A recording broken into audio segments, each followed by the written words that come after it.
Trump wins. What does that mean for the status of anabolic steroids moving into the future? Stay tuned.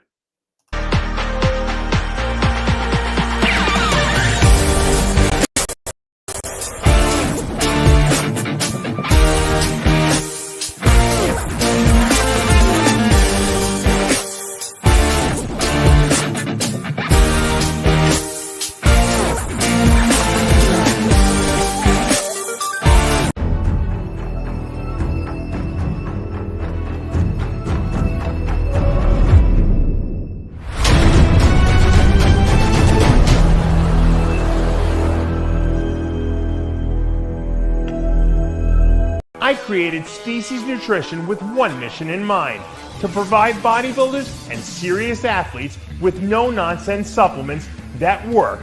I put my name and reputation on every bottle of Species Nutrition products.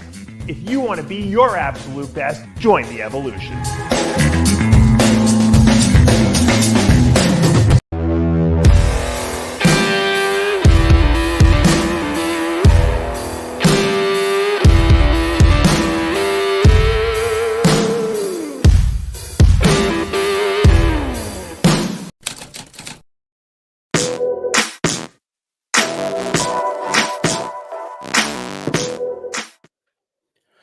RX Television, RXMuscle.com. Welcome back to another live episode of Ask Dave. Over the course of the next half hour, you'll have a chance to ask Dave Palumbo whatever's on your mind, be it bodybuilding or non-bodybuilding, be it diet, training, supplementation related, anything having to do with IFBB Pros competitions. Obviously, this upcoming weekend, we're going to have the Romania Pro, and then the following weekend, the much long-awaited Prague Pro, which is going to feature the open class debut of Chris Bumstead. Will also feature Martin Fitzwater, Horse MD, Sean Clarita.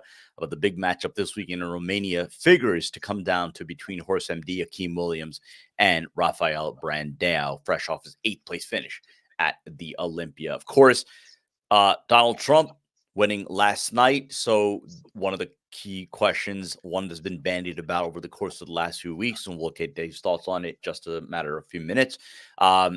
Whether or not this, with his administration, means anything for anabolics legalization, whether there's going to be a pathway to legalization for anabolics for bodybuilders, for aspiring bodybuilders. So we'll get to that. But the first two questions on the show from the Dave Palumbo Experience app. Again, if you haven't already gotten it, it's on the Google Play, on Apple, the App Store. It's like having Dave as a coach in your pocket. All his formulations, all his protocols, all his diet plans, training paths, everything is on the app. First question, does PPI medication cause any problems for muscle building or growth? You know, the proton pump inhibitors, which is what PPI stands for, in case those don't know, are an interesting medication that I think is way, way overprescribed. You know, what they do is they stop your stomach from producing acid, essentially. The problem is, and which definitely will get rid of acid reflux if you have it, okay? But the problem is that the acid is being produced in the stomach to activate the protein digestive enzymes that are in the stomach. So the acid doesn't digest the protein, but it creates the enzymes that digest protein in the stomach require the hydrochloric acid that's released to activate them. Okay, so it's an acidic environment in the stomach, and that's how a lot of the protein digestion occurs. Now, the rest of the protein digestion will continue in the small intestine, but a significant amount can be done in the stomach. So if you inhibit this acid production, you could theoretically, stop some of the digestion of protein. And bodybuilders eat a lot. We eat a lot of protein. I mean, guys are eating 50, 60, 70 grams of protein per meal. You really need that digestion in the stomach to really, start the process, or you're going to have a lot more difficulty digesting it in the small intestine and possibly absorbing it. So can it affect bodybuilding? Yeah, if you're a bodybuilder and you're eating a tremendous amount of food and you're taking these things on a regular basis, probably not a good idea. Might hurt assimilation of some of that protein. I mean, is it definitive? No, but it makes logical sense that you would have trouble digesting your food properly if you're not producing enough of this stuff. Now, there's also a lot of other side effects that go along with the proton pump inhibitors that if you go online and read it, you'll be horrified by. I'm not saying you're going to get all those, and I'm not saying taking an Nexium once in a while is going to be the end of the world, but I wouldn't be taking them on a regular basis. If I was looking for, naturopathic, ways of avoiding acid reflux, apple cider vinegar, cutting back the spices in your food. I can't eat a lot of spicy stuff sometimes. It just bothers certain spices, I should say, will give me acid reflux. I don't eat onions. Okay. I like to taste onions, but if I eat onions, I get indigestion from them. I don't know why. It's just the way my body reacts. So you got to kind of do almost like a food elimination type test and figure out what foods bother you that can cause the acid reflux or spices and eliminate those. And if you eliminate them, you might not even need to take an acid blocker. And if you do get a little acid reflux once in a while, take a Tums, take a sugar-free Tums. Way better option than taking these proton pump inhibitors. Second question, again, these first two questions from the Dave Palumbo Experience app. How do you know for a bodybuilder if you have liver damage? And I guess this must have been a Google Translate from a blood report. So I guess detecting liver damage from a blood report for bodybuilders. It's very hard, and we've gone over this a lot, but it's warrants mentioning again.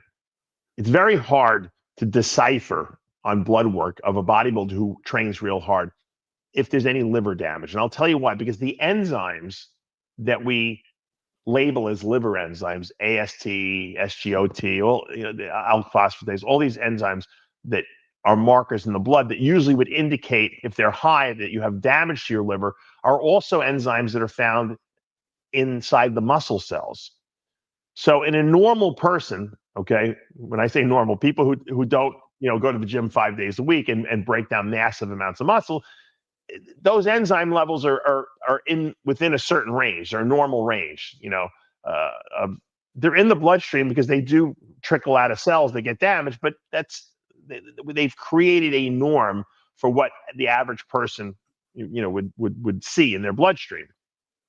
If a person is a chronic alcoholic, where they're drinking all the time or taking drugs that are toxic to the liver, and the liver cells start to get damaged and leak these enzymes into the bloodstream, in a normal person, we'd be like, uh-oh, something's going on with the liver because these enzymes are high and they shouldn't be high. But with a bodybuilder or any elite athlete, even a runner, someone who breaks down a lot of muscle tissue, and the bigger you are, okay, the more muscle you have and the more you break down, the higher these enzyme levels will get, because you're leaking these same enzymes into the bloodstream, and it's indecipherable. The doctor can't tell where these enzymes are coming from. So now a smart doctor would ask, hey, you look like you work out. Are you a bodybuilder? Do you work out? Yeah, I work out 5 days a week. Well, then these enzyme elevations are probably not relevant. If you don't work out and you have high liver enzymes, that's a problem.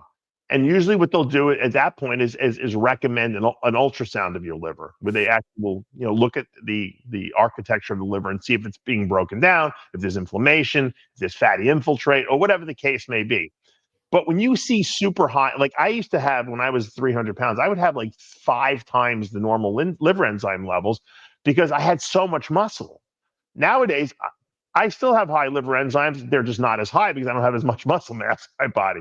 When I wasn't working out and I was in the hospital, when I had my aorta repair or I had some of my shoulder repairs and I wasn't working out, my liver enzymes were normal. I'd never seen them normal my whole life, which is a perfect, it's like perfect evidence to show, hey, the guy's not working out for 2-3 weeks. His liver enzymes went back to normal because now there's no muscle being damaged. His liver is fine.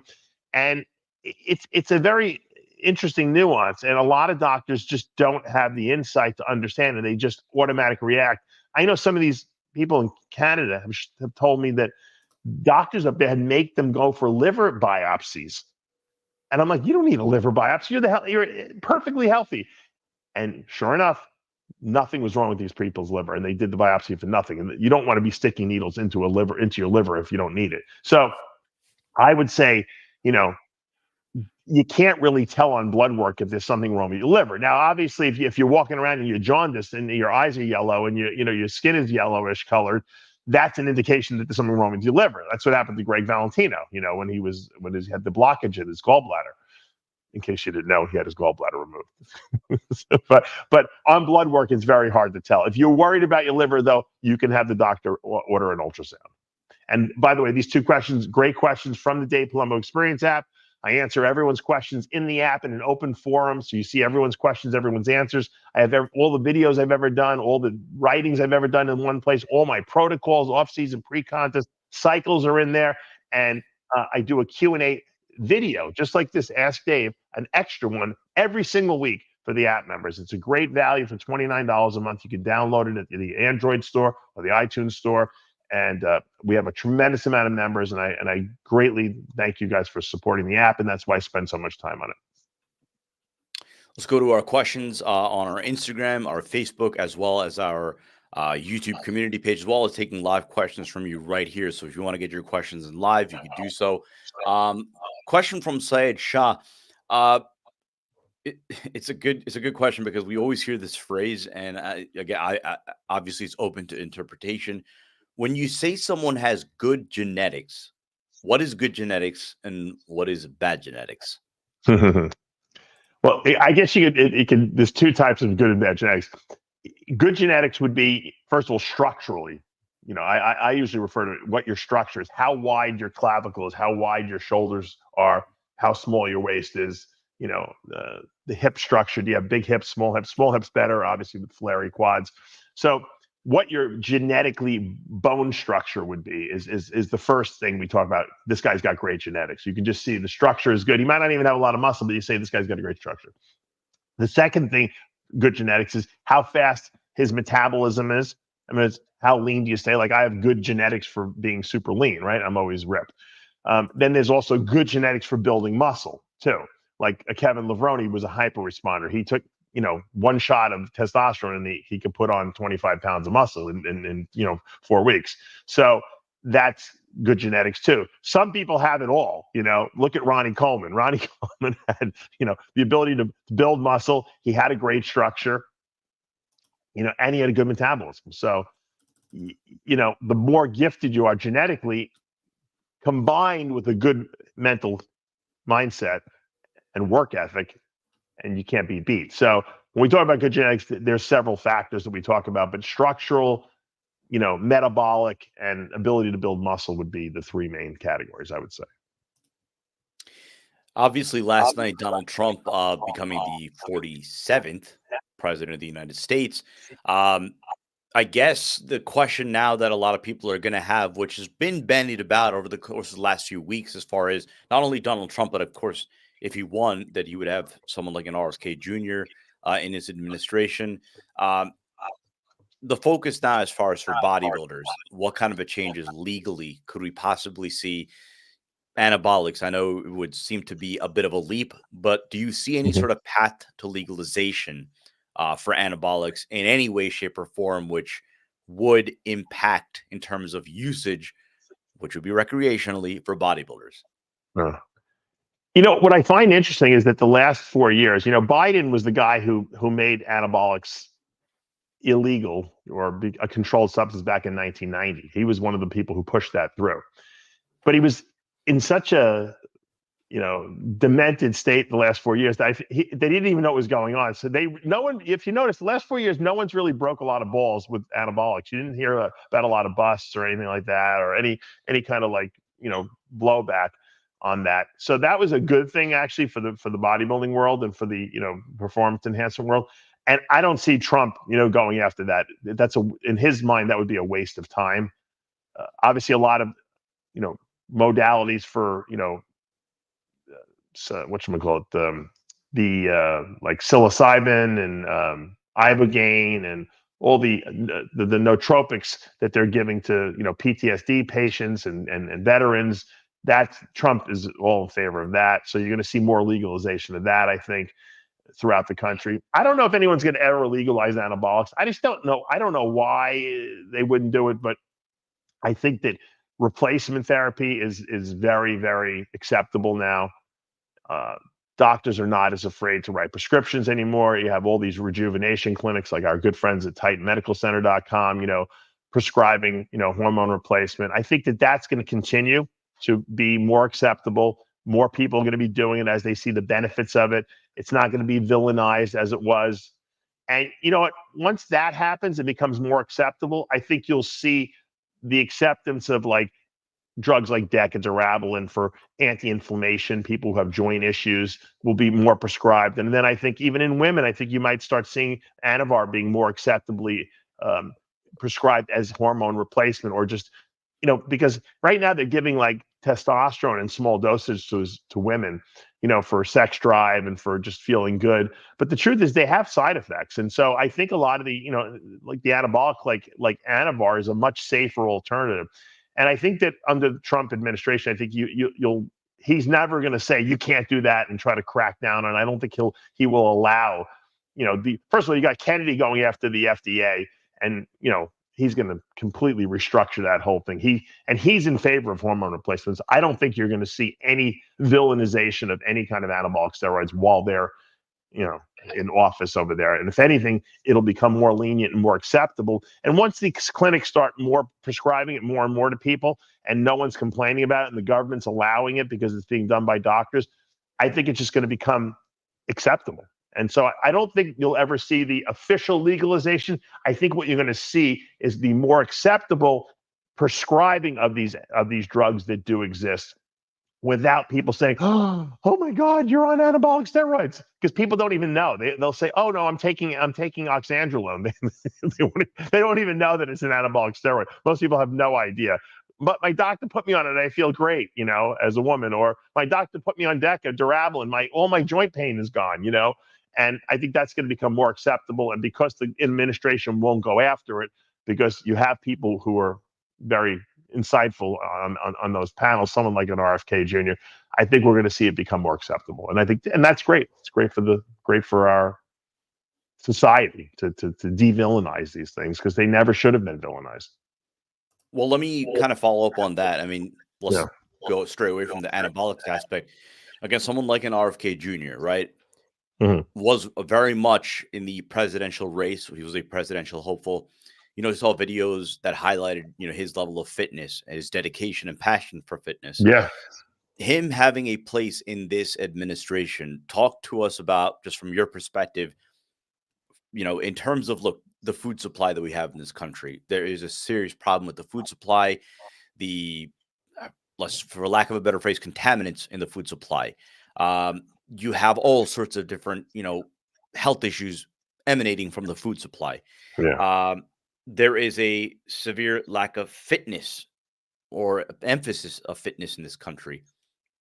To that end, what do you think someone like an RFK, or in general, the kind of a focus that this administration may have for health and fitness in general for this country? Well, we're very, very lucky that Kennedy joined Trump, and I think Trump is going to give this guy carte blanche to do what he wants and what he needs to do to clean this thing up. Look, there's no coincidence that, you know, we're the wealthiest nation in the world, and we have the worst health outcomes of any country. We're like almost toward the bottom of the list. We have the most chronic degenerative diseases in this country. We have the most like autism. We have the most whatchamacallit, what was it? Alzheimer's. No pun intended. No, we have the worst cases of stuff that should not exist here. We had the worst outcome with COVID of any country. How is that possible with what we have great healthcare, but we have terrible, you know, health and fitness? And the reason is, it's not just because people don't work out. It's because we eat the wrong foods, and the foods that we have here have something wrong with them. And I don't know what's wrong with them, and he doesn't know, but he said, you know what? Why aren't we using NIH to explore what is wrong with the food supply? What in our food supply is causing us to have these poor health outcomes? It's got to be something, and it's got to be something that can be figured out. And why the government hasn't made an attempt to do that is suspicious. Now, it's suspicious because it means that they probably know what's causing it, okay? And they don't want to expose it, because probably some of their big cronies, you know, who are putting this stuff into the food supply to make us addicted to like fast foods, you know, the cereal companies that have all these dyes in them that they should never be putting in there because kids are eating this stuff. and all the sugar in there. No one wants to clean this stuff up because there's too much money behind it. And so I would love for Kennedy to get in there and completely deconstruct everything, make certain food additives illegal that we know are banned in other countries because they're bad for us. Make companies be accountable, for what's in their products. And if they aren't, and make them liable for lawsuits. And I guarantee they'll remove all the bad shit. But no one's ever had the audacity to do that. No one had the gumption to do it, and no one had the intelligence to do it. And I think Kennedy he was made to do that job. And so I'm super happy that we got in there. Somebody else actually, Scatman brought up another point here. Sorry. Yeah. So again, we've talked about now in terms of anabolic legalization. We've talked about the health and fitness emphasis that we may see from this administration, again, with the inclusion of RFK Jr. But what about, and it's a good point, because this is another one that has been brought about a lot as far as not just this election, but it's been one that it's a growing conversation, and that is big pharma. And, we talk about the food supply and the effects that it's had on health and, other sorts of outcomes, young and old.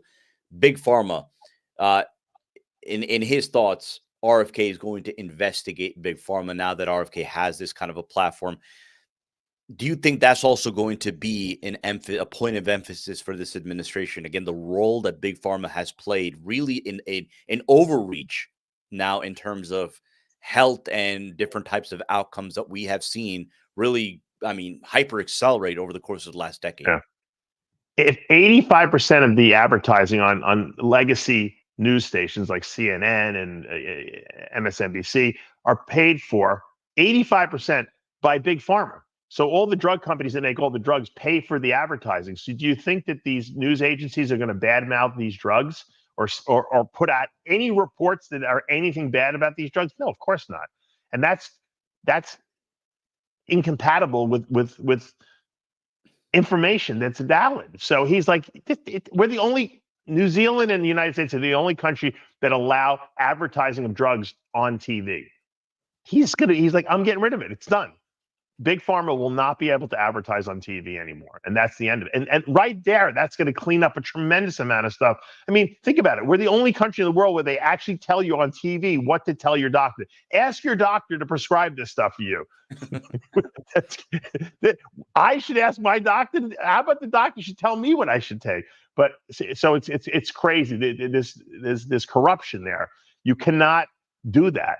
Likewise, you can't let big pharma finance NIH, National Institute of Health, because if they finance all these studies there, then of course NIH is never going to find bad stuff about the drugs that these companies are sponsoring. There's so much incestual, relationships there that he's going to deconstruct and take apart. It's going to radically change, the way we do business in this country with medications and everything like that. And you know what? It's much needed. I don't think there's anyone else who can do the job except him. That's all he's been doing his whole career. He's been fighting, corruption. He's sued some of the biggest companies in the world, and he's won. He never loses, this guy, because he has his facts at his disposal. And so I think this is going to be great for our country. I think I'm a big advocate of that there are certain medications that are really good medications and save lives, but there's a lot of stuff out there that's not good for you. In England, they wanted to put statins in the water supply. Kennedy's looking to take fluoride out of the water supply because he said it's killing people. So I really think we got a good guy here who's going to be protecting our health. And I think to me, that's right there. That was worth us winning the election, just to get Kennedy in there to clean up this country as far as the health and the food supply. Before we take our next question, shout out to Natalia Coelho, who's in the live audience right now. Says she hey, from you, Dave. Says these Q&As are very educational and informative. Been watching it for years. Thank you. So appreciate that, Natalia. And you've always been one of our favorites, really, over the course of the last 6-7 years that you've been competing at the very, very highest levels.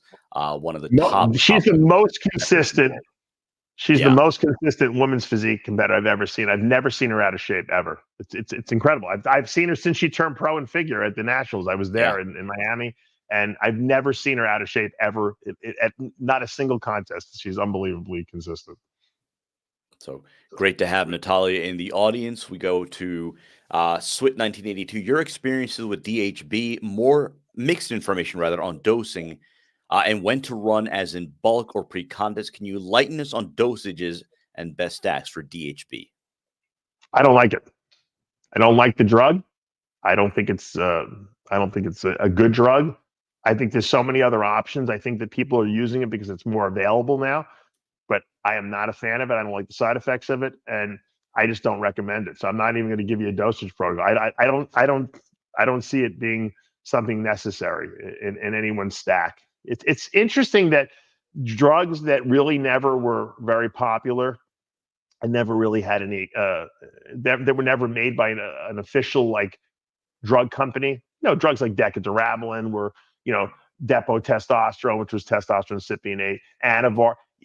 People went and found all these drugs that never got made. And the reason they never got made was because they had too many side effects. And now they're using them and thinking, well, this is a new drug that no one ever knew about, and I think I'm going to get great gains. It's not that good. I don't like it. And you know what?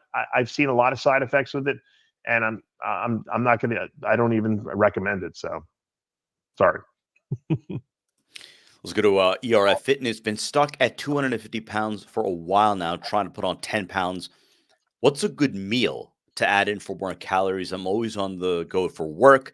Currently, 6'4", 250 pounds, 10% body fat. So somebody's looking to gain some weight. What is a go-to meal you would recommend, especially for someone like him who's constantly on the go? Look, if I have a good metabolism and I know I'm on the run all the time, I'd be stopping. I hate to say it, but McDonald's, Wendy's, getting double quarter pounders. That's easy. You can do that. You can eat it in the car while you're driving, especially if you're on the go all the time. That was always my go-to meal. When I needed extra calories. I never was a big gorger on carbs. I would always go for more like a denser food, like high protein, high fat. And I wouldn't eat that all day long. But I would make that one of my meals. I always also, when I would be on the run, I would always have shakes in the car. Get your shaker bottles, put your powders in there, whether you're going to put your carb powder and let's say you use Isolyze and you use Carbolyze, throw it in there and just have it sitting, stacked in your car with several different shakers. And then you could always just add a water, shake it up and drink it. You can do that while you're driving. It takes 2 seconds. There's no excuse to miss meals or miss shakes. And if you're hungry and you can slip extra shakes in, I always try to do 5 meals a day, food meals, and the rest were shakes. And if I can get more shakes in than I did the day before, that was great too. So I was always trying to get extra in. I always had like a minimum that I would eat. Let's say it was 8 servings a day of either shakes or food. If I can get 9 with an extra shake in or 10, then great. It depends on your metabolism. You have a good metabolism, you can do that type of stuff. And it sounds like that's what the case is with him. The problem is people, before they know it, they've gone 3 hours without eating something and they're behind. You can't catch up once you go behind. You cannot miss meals or shakes. You got to be eating every 2 hours, and for some people, you might have to eat more frequently, but at least every 2 hours. Once you go to that 4-hour mark, you're behind, and you can try to double up, but it's not going to work properly. So you have to prepare. When you're going to be in the car all day, or you're going to be traveling, you got to bring either food or shakes with you, and you got to have them next to you. And if you forget, then set your watch. Nowadays with these iPhones, you can set them to give you an alarm every 2 hours and remind you to eat. There's no excuse to miss, especially if it's that important to you. I would never have missed a meal back in the day because it was that important to me. I didn't need to be reminded. I knew. And after a while, and if you guys know, you guys eat every 2 hours. Your body starts telling you when you hit that 2-hour mark, it's time to eat again because your body's used to it. It takes a little time to get used to, but once you get used to it, you'll know. I used to go crazy. People be like, I'm starving. My sister be like, you've eaten like 4 times already today. I'm like, yeah, but it's been an hour and a half. I got to eat. My body knew that I needed to get that food down. So you have to prepare, whether it be shakes or food. You got to have something available to yourself to consume that's going to be high quality protein that your body is going to utilize. A protein bar is great to take away your hunger pang, but it's really not going to provide you with enough protein, more than likely, or quality protein to satisfy what your body needs to grow. So yes, you can use those to bridge the gap, but they're not a replacement. Let's go to RPE. A lot of guys in my gym take Cialis prior to working out and swear that the pumps are insane. You mentioned it was a placebo effect in the past, but from everyone I've talked to says it works. My pumps are always intense with it, as it is with my current stack, but I'm considering trying Cialis. Do you have a second opinion on this? And how far advanced should I take it before my workout? I'd rather not get a hard on while bench pressing. Look, there's nothing wrong with taking a Cialis, before you go train. I mean, it's going to lower your blood pressure a little bit too. So just, if you don't have high blood pressure, you have lower blood pressure, you probably don't want to do that. But it really does target more the genital area, the nitric oxide release. I hate to say it, but pre-workouts really work better for total body pumps, like and it can be a generic pre-workout. I mean, anything that has a lot of citrulline and arginine in it and all those pump products, they do a pretty good job of giving you, and it's a lot cheaper than doing Cialis. Now, if you like doing Cialis and you don't mind the little bit of a side effect that you're going to have, which is an erection, then knock yourself out and do it. Matter of fact, there's some research now that shows that taking Cialis daily in low dose, like 5 milligrams, can actually, reduce pulmonary hypertension, which means that the sometimes people have like there's a lot of blood pressure in the lungs, and it could just happen from having a very strong heart, that's a little enlarged. Probably most bodybuilders have that. And so it reduces pulmonary hypertension, reduces the blood pressure in the lungs, going through the lungs. So they say it's actually kind of healthy for the body. So if you want to justify in your mind, taking a daily Cialis, that's not such a bad thing, especially if you have high blood pressure. It will drop your blood pressure a little bit too. But I don't know if I would take Cialis as a pump product. But if it works for you, do it. But you could, you're going to have erections, also that are a side effect of that. I'm not saying that it's going to be, happening all the time, but it is a side effect of that. And I always worry when you take that stuff all the time, will it work when you want it to? That kind of thing. But there's no drawback to taking it. I just think it's, if you don't have to take a drug every single day or all the time, you're better off not and just using it when you really need it. I'd rather see you use the natural, the pump products, if that's really what you're going after, because I think they 100% work. I mean, I've used them myself, obviously, but we have our product Stimulize we're reformulating now. Those products make you have massive pumps in the gym, and they do the job. I don't think you need to do Cialis with it, but if you like it, there's no drawback to it. That's my point. Take 2-3 more questions. For a female wanting to run a low dose of Primo, would oral or injectable be safer? Orals are always safer for women. I know it sounds ridiculous. We always hear, well, orals are terrible. They're more toxic to the liver. The orals that women take are not toxic. Anavar, Winstrol, they're not toxic. They're not like Dianabol and Anadrol. They don't have that toxicity, first of all. And secondly, Primabol and acetate orals have no liver toxicity. They don't even get the liver. It doesn't have any, doesn't go through the liver. They break down relatively easily, and they have no liver toxicity to them. They're very hard to find, though. But Primo acetate tabs are unbelievable if you can find the real thing. Women can take up to like 25 milligrams a day and have really no side effects, because they don't last that long in the body. And that's one of the benefits of taking orals for women, because orals are not in the system all the time. So they have let's say you take them in the morning, you get a peak, they'll build some muscle and they'll repair, and then they start dropping. So by the end of the day, they're kind of trickling out of the system, and they're at a very low dose. What that does is it enables the woman to have the benefit of building muscle, but it reduces the side effects because you're not being exposed to the drug 24 hours a day. When you take an injectable, like if you took injectable Primabol, for instance, okay, that's a long-acting ester. It's primo and anthate. It's always in the system.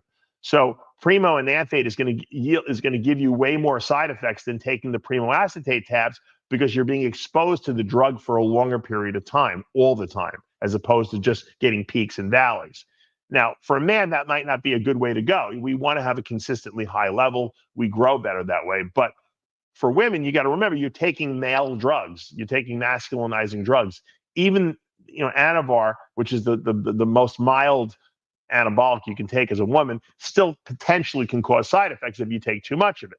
So I like giving women orals versus injectables just for that reason. Less side effects, but you get the muscle building from them as well. And that's just the way it goes. Now, once you get into the heavier orals like Turinabol, D-bol, Anadrol, halotestin, those are very toxic. That's not something you want to take every day. I can't hear you, Sid. I had it on mute. Your opinion on using Anadrol and Diazide to carb load 1 to 2 days pre-contest? Say it again. What drugs? Your opinion, Anadrol and Diazide to carb load 1 or 2 days prior to a contest. I always love when people try to like recreate the wheel. What? So you're taking the Anadrol because it makes you full. You're going to take the Diazide because it's going to take the water out of you. What you're going to probably just be is flat. Okay. How about you don't use Anadrol or Diazide 3 days before a show? How about you just use a half a Diazide or the night before the show, and you just carb up? You'll probably look a lot better. Whenever you start doing kooky shit like that, that's when things go wrong. Most guys are taking Trenbolone anyway, which is going to make you carb tremendously well. And halotestin is a much better alternative to Anadrol because it gives you the same fullness and it has no water retention associated with it because it doesn't aromatize. So halotestin 20 milligrams a day the last 2 weeks, way better. If you're on Trenbolone, the halotestin is kind of overkill. Look, we do both anyway, just for good measure, but really you can get away with one or the other. There's no reason to do Anadrol 3 days before a show and then have to take Diazide for 3 days and over-dehydrate yourself. Silly, silly, silly. All you're looking to do is mess up when you do stuff like that. That's one of the things when you hear me say don't do kooky shit the week of a show or the week before a show, that's one of the things that I wouldn't recommend doing. Take one more questions from Derek Dean from the live audience. He says like Boston was like a son to you. I don't know if we want to go to that extent, but I know you obviously were very close to him. Yeah. Did you ever have a chance to have a heart-to-heart before his passing? I know he was always saying stuff on that other podcast, but did you ever have a chance to have any sort of last conversation with him prior to his passing? No, unfortunately, the answer to that's no, because the last couple months of his life, he really was like in really heavy denial of the fact that he had, he really wasn't able to take anabolics anymore. I had to talk with him, when his kidneys first started, acting up, and I told him, look, you can reverse this. I told him pretty much to the doctor, I said, just stop what you're doing, get on hormone replacement, let's clean you out. You're young, your body will recover, regenerate, and then maybe down the road, if you wanted to do some mild cycles, I think that would be good. I said, you have a son now, you're married. I said, there's no reason to be doing this. You have nothing to prove. Everyone, already knows that you have a great physique. You'll still continue to have a really good physique because you train hard and you eat right. I said, there's no reason to jeopardize your life. And he just didn't want to hear that. His motto was, get big or die trying. And that's really the model he lived by. And I've had conversations with his mom, and a lot of hours we've talked about this. And it was imagine being his mother, and she's telling him the same thing, and he's just not listening. Boston marched to his own beat, and he did what he wanted, and he lived his life by those terms, and he died by those terms. And it's unfortunate because he had a lot to offer. He was a very smart, intelligent young man. He was articulate. He spoke about, subjects that people didn't talk about. He was one of the first people to actually, bring anabolics to light online. And he made a good living for himself. People loved the guy. I don't know why he felt the need that if he couldn't take drugs, he didn't want to be alive, but he had an addiction. And it wasn't a physical addiction. It was a mental addiction. He loved steroids and he wanted to continue taking them, and he loved to experiment on himself. And that was the sad truth of it. There's actually a new documentary that Al Jazeera did on him that's out now. I'll give you the link, Sid, to put in the description. They sent it to me. I think I'm going to have the person who produced it. Boston's mom's in it. They had some clips from RXMuscle in there, but they basically go over it's a very well done documentary. It's about 25 minutes long, and it's worth watching. But I really loved the kid. He was like a little son to me. And unfortunately, sometimes you can teach someone's a lot of information and be there to support them, but at some point they have to be their own person and make their own decisions. And he did that. Unfortunately, he passed because of an aortic aneurysm rupture. It wasn't really even his kidneys. But that's also one of the things that was, he was taking stuff he shouldn't have been taking. It was raising his blood pressure, and that really wasn't great. And you know,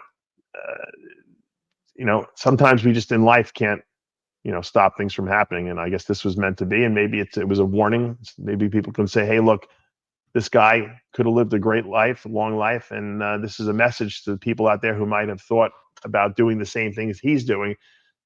Maybe they'll make them think of a stop and not do it because, and that's why Boston's mom put out all these documentaries. She put one out herself, and she participated in the Al Jazeera one because she wants people to know that, look, yeah, she's not a prude by any means. Bodybuilding's great. You love bodybuilding. Do what you got to do, but don't jeopardize your health. Don't do stupid stuff. Don't do risky stuff. There's no reason there is a safe way to do it. And that's what we do on this channel. I mean, I spend hours and hours and hours every week giving you guys information that's going to allow you to make safe choices. I know you're going to take anabolics. That's part of the sport. We know you're going to eat a lot of food, and we know you're going to get big, but that doesn't mean you can't be healthy. It doesn't mean you shouldn't check your blood pressure and your blood sugars and go for your diagnostic test and get your cardiac CT scans. And, if something doesn't feel right, go to the doctor and check it out, because we all are victims of our own genetics, and myself included. Look, I had an aortic aneurysm. It had nothing to do with bodybuilding. It runs in my family. But if I hadn't gone for the diagnostic test and found it, I could have wound up like Boston, so you just don't know. And so that's why this channel is important, why you should watch it and tell your friends about it, because I'm constantly putting out good information, and I'm learning every day too. And when I learn new stuff, I teach it to you guys because I want you guys to be healthy. There's no reason why you can't be a bodybuilder and be healthy at the same time. They're not mutually exclusive. And that's the message. Like I said, if Boston's death was taught us anything, it's don't put your head in the sand and don't ignore your health just because of something in your head that tells you I want to do something and I'll do anything and risk anything to get to that point. It's not worth it. And that's going to do for this episode of Ask Dave, another live episode of Ask Dave.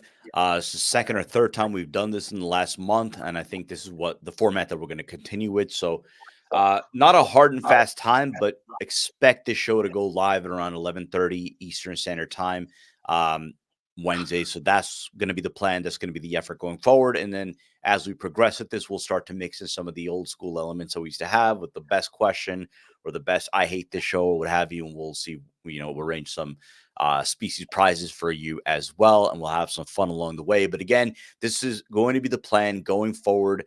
Wednesday, late morning, early afternoon, Eastern Standard Time is when we'll be going live. And we'll see how that all unfolds. If you haven't already done so, subscribe below, hit the notification bell. If you like what you're watching, hit the like button, comment below. And as always, we appreciate all of your support. All new episode of After Hours and Heavy Muscle Radio live right now on the channel. For Dave Palumbo, I'm Sadiq Faruqi. We'll see you next time.